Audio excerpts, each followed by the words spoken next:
quick get ready with me for Maranum Falls. Sunscreen, of course. Sunscreen is a must. Kahit wala kang pupuntahan, never ever skip your sunscreen. Ang aga, sobrang aga ko kayo, grabe. Naririnig nyo ba yun? Tumutulog sa labas. Pag dito sa probinsya kasi may nagtitinda ng mga isda, karne, mga fresh. Naglilibot sila. Yung naririnig nyo. Siya yun! Ginagamit ko si Your Skin But Better. Concealer Coral Corrector na to. Ano, small amount dito. Yan, sobrang dami. Yan, blend lang natin sa face natin.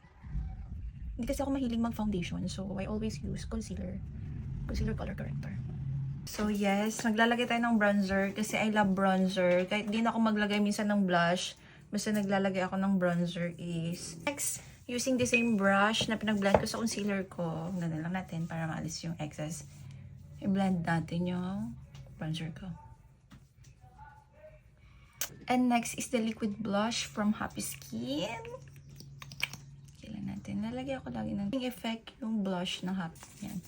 Ito lagi yung laging gamit na shade na gusto ko. So set lang natin.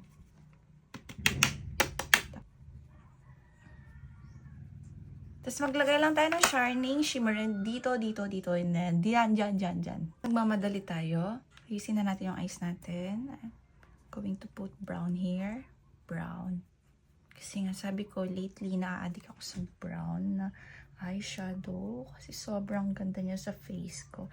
Then maglagay tayo dito ng ganyan.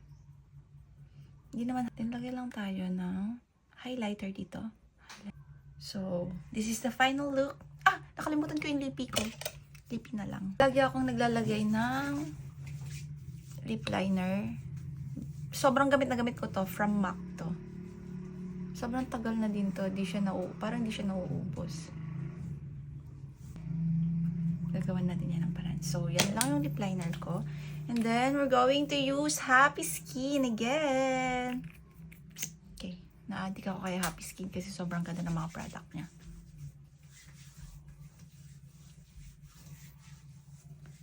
Simple lang. And blend lang natin.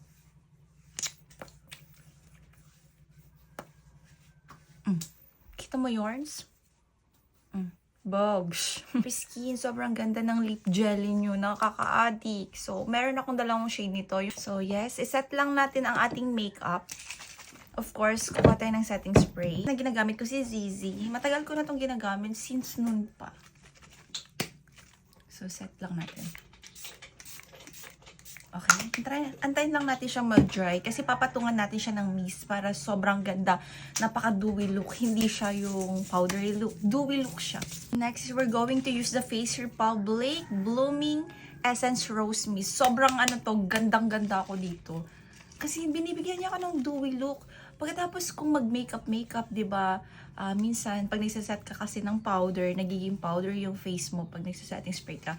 Pag nilagyan mo to, sobrang tagal ng hold niya, tapos binibigyan ka niya ng dewy glow. So, tapusin na natin yung look kasi, ayan na, naka-miss call na sila ng 10 miss call sa akin. So, yun. Ayan. Okay. That's it. Ayusin natin yung konti yung hair natin habang nag-try yung mist.